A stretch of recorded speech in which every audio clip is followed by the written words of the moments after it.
రాగమంజరి మాయమ్మ పేరు తలవనోళ్ళు లేరు మేస్తిరి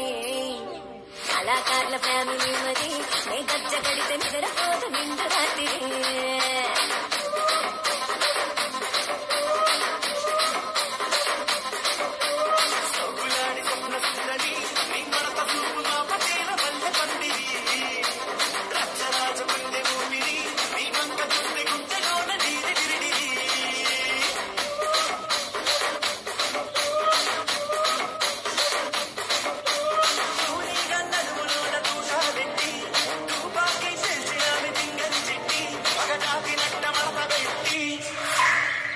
కుర్చీని మార్చబెట్టి